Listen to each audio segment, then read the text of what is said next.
મનુષ્ય અને પર્યાવરણ માટે સલામત, સ્વચ્છ અને ઉપયોગી પાણી ઉપલબ્ધ કરાવવું.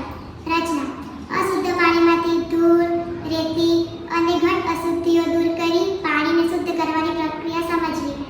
આવશ્યક સામગ્રી: કાગળના કપ, પથ્થર, કાંકરા, રેતી, કપાસ, સ્ટ્રો, ગંદુ પાણી, ચોખ્ખું પાણીને એકત્ર કરવા માટે બીકર.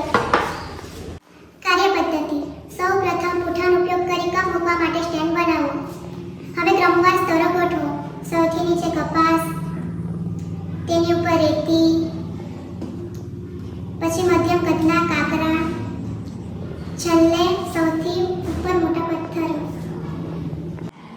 હવે ગંદુ પાણી ધીમે ધીમે ઉપરથી રેડો.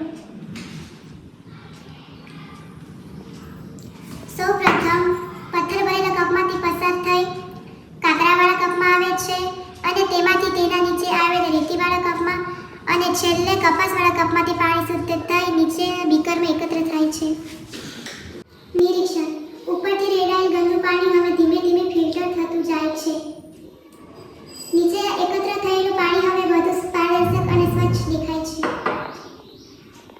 પરિણામ: આ મોડેલથી સમજાય છે કે પથ્થર, રેતી, કાંકરા અને કપાસ જેવી ચીજવસ્તુઓ પાણીમાંની ઘન અશુદ્ધિઓને શુદ્ધિકરણ માટે પ્રારંભિક ફિલ્ટર તરીકે કામ કરે છે. આ પદ્ધતિ પ્રાથમિક સ્તરે પીવાના યોગ્ય પાણીની તૈયારીમાં સહાયક બને છે. એ શીખવે છે કે કુદરતી તત્વોથી પણ આપણે આપણા ઘરમાં પાણીને ફિલ્ટર કરી શકીએ છીએ. ઉપયોગ: